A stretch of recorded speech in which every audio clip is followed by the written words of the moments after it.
In recent months, we significantly intensified Russia-US consultations on strategic stability. We had meetings in Vienna, Geneva, Helsinki. Basically, we started rebuilding our dialogue on strategic stability. Of course, the New START treaty was our top priority.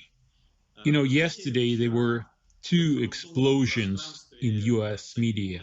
The first one was then the world found out that President Putin had made yet another step forward to accommodate the United States in an attempt to rescue the arms control regime.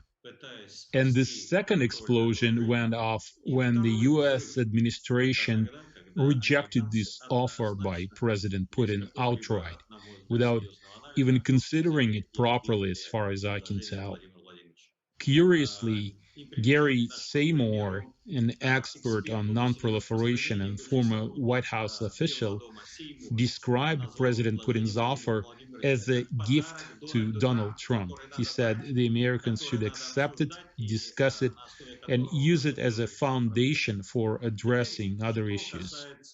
Now, you asked about the US position. The current administration has been extremely negative toward the New START from day one. Time and again, I heard from ranking Washington officials, Mr. Ambassador, don't you understand that the document signed by President Trump's predecessor is no good and it has to go? What is the biggest issue that the Americans have with this treaty? They say it covers 90% of the US nuclear forces and only 45% of the Russian nuclear forces. The Americans think that we tricked them 10 years ago into signing this treaty. I tell them, wait a minute. You had an extensive interagency delegation conducting negotiations, just like Russia. And every step along the way, you consulted with Washington. Every decision was examined carefully. All ramifications were examined with a magnifying glass. It was a step-by-step process. And what about the Senate ratifying the treaty? Yes, you had some reservations. We too were not 100% happy with the outcome after 10 years of talks. The State Duma too made a few observations when ratifying the treaty. Yet 10 years ago and later on, we all agreed that this treaty was the gold standard of arms control.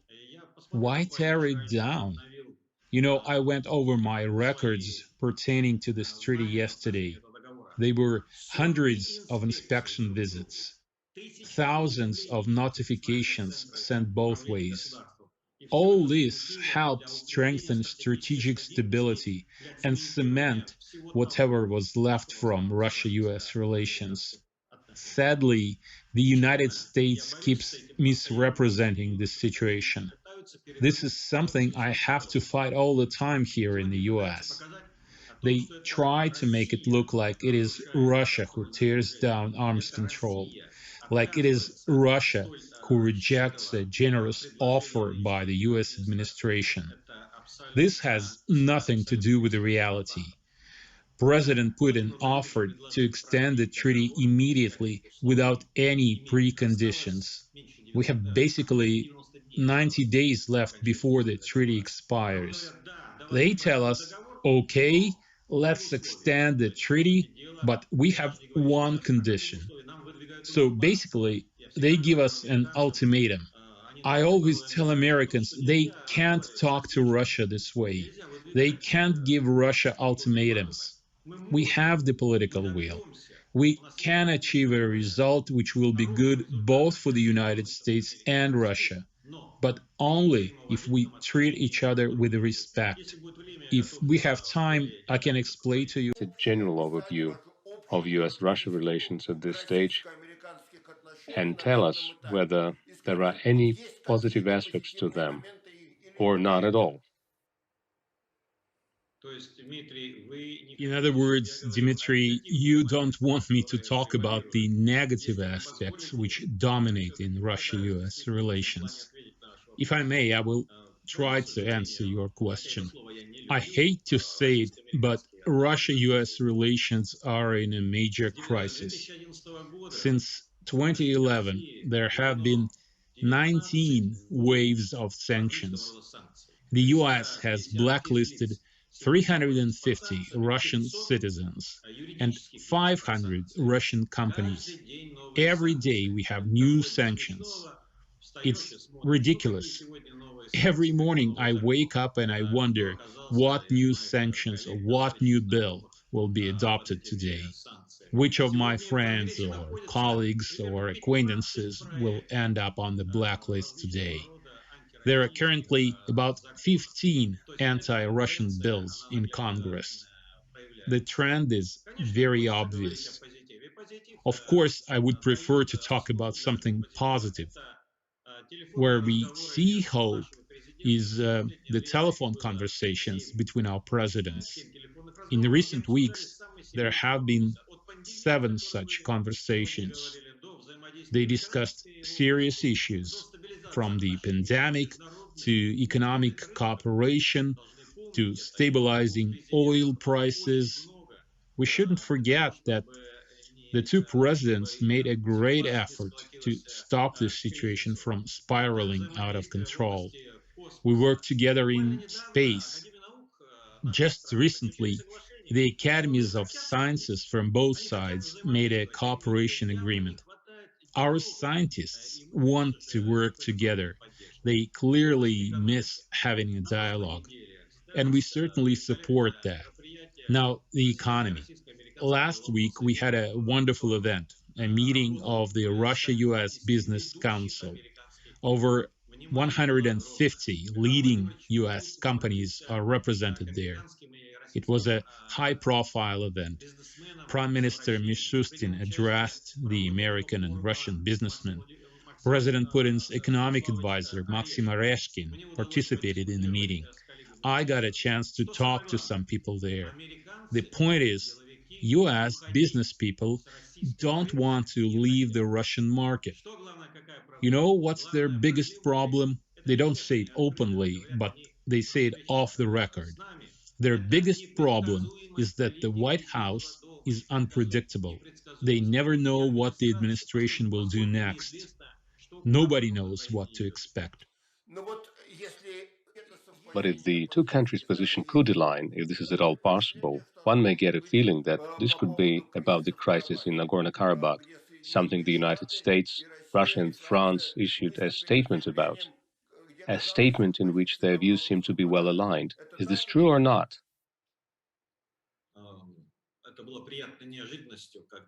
It was a nice surprise when a joint statement by the three presidents came out.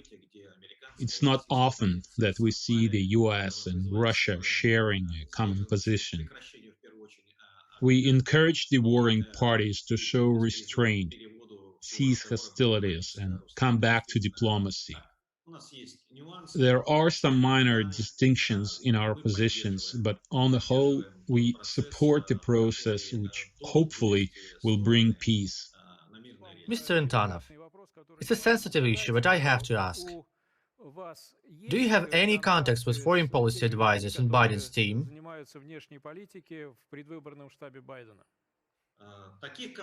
No, I don't. It says a lot. I know there are people on Biden's team, like Bill Burns, who seem to be in favor of building better relations with Russia. But if you are not in contact with them, that indicates that our relations are indeed in a serious crisis. Vyacheslav, based on the information that I have it on good authority that Biden's associates have made contact with their counterparts in Moscow and tried to communicate the idea that Russia shouldn't be too afraid of Biden, and that the Democrats, should they come to power, could be expected to take quite a constructive stance on the topic of strategic armaments. However, I cannot speak as to the veracity of this message or whether Moscow finds it believable. Mr. Antonov, can we really trust these reports? Is it possible that Joe Biden's team has established some contacts with partners in Moscow without you knowing? Of course we can. The ambassador is not the only channel of communication, yet I'm not aware of any such contacts. I'd like to say something very briefly. About a year ago, I had a meeting with the leaders of some major NGOs in the US, and those leaders were all Democrats. I tried to establish some contact with the leaders of NGOs, not with Biden's campaign or Biden's team. What I saw was that they could not forgive Russia for not backing their candidate in the previous election. We had a very difficult and sensitive and controversial conversation on this subject. But to be frank with you, in the end, we agreed to disagree. Discussion about China and how it could impact US-Russia relations. Yes, I can tell you definitively that one of the objectives that the Americans pursue today in the matters of arms control is to draw China into the talks. They want to convince everyone that China poses a threat to the global community. Just yesterday, I had a very important and interesting conversation with high ranking White House and State Department officials, and they told me Russia underestimated the threat coming from China. I tried to explain to them that it was useless and even dangerous to persuade others to join Russia US talks on strategic stability. The People's Republic of China is a great nation. It's a permanent member of the UN Security Council. It can decide for itself what it needs to ensure its national security. Now, I want to comment on what was mentioned about intermediate and shorter range missiles. I think we don't pay enough attention to this story. The thing is, if the US deploys its missiles in Asia Pacific, and just yesterday the Americans confirmed once again that this was their intention, if they do this, Russia will be within reach of those missiles. This will jeopardize our strategic deterrent. President Putin talked about this a while ago, warning the Americans against making a mistake by deploying intermediate range missiles without proper consideration. You may remember that in February 2019, Russia unilaterally made a commitment not to deploy intermediate and shorter range missiles unless the US deploys its missiles first in a particular region. So yesterday I received another confirmation that this is what the Americans plan to do. And immediately I said that Russia would respond appropriately. This will bring us even closer to a new arms race. The Americans are confident they can win in the arms race. They're confident they will leave Russia's economy in tatters. I keep telling them that this approach is very dangerous and that we need dialogue. Yet key US officials, at least those in charge of arms control, refuse to listen. We follow the situation with my EU colleagues. Just last week, I had conversations with 5 ambassadors from Western European nations. We discussed US EU relations and what's coming next. It seems to me that many ambassadors think that soon these 4 years will be over and a new era will start. They think their countries shouldn't engage in a head-on collision with the US. They should avoid such a collision. At the same time, they can't just take orders from Washington. If you don't believe me or think I'm wrong, I can give you the Iranian deal as an example. Germany, France, and the UK remain committed to the Iranian deal, which goes against American interests. And there is major friction over this matter. Another subject on which the US and the EU disagree is the economy. The whole world is feeling the effects of the pandemic right now, and this is a very sensitive issue for the EU. Yet I can tell you that here in the US, people look down on Europe, thinking Europe no longer matters. So it's okay to neglect European nations' opinion. Of course, we took note of this statement by Robert O'Brien, yet life is much more complex than one statement, albeit coming from such a high-level White House official. I mentioned earlier today that there are 15 anti-Russian bills in Congress right now. So come Monday morning, I just hope that they're not going to do it on Sunday. We may well see a new round of sanctions against Russia or its citizens. Sanctions are bad. I'm not going to claim otherwise. And of course, we are not going to apologize. Our foreign policy is transparent and pragmatic. All we want is to have normal, predictable, and most importantly, equal, mutually beneficial relations with the United States. Yesterday, I told the Americans, enough is enough. Stop provoking us. The time has come for you to mend fences with Russia. Well, they just smile in response and tell me, no, that time hasn't come yet. At least I can tell you that for our part, we are ready for this work, and we have all sorts of important proposals on the negotiating table. 3.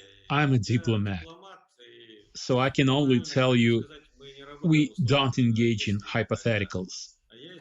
I look at the situation we have today. It is possible that the current administration will take certain steps which will prevent the future administration from extending this treaty. So I'm aware of the position of the current administration, and it is sad, of course. We don't agree with it. Yet we are ready to work, but we'll have to wait and see. I guess we'll have to come back to this matter after January 20th.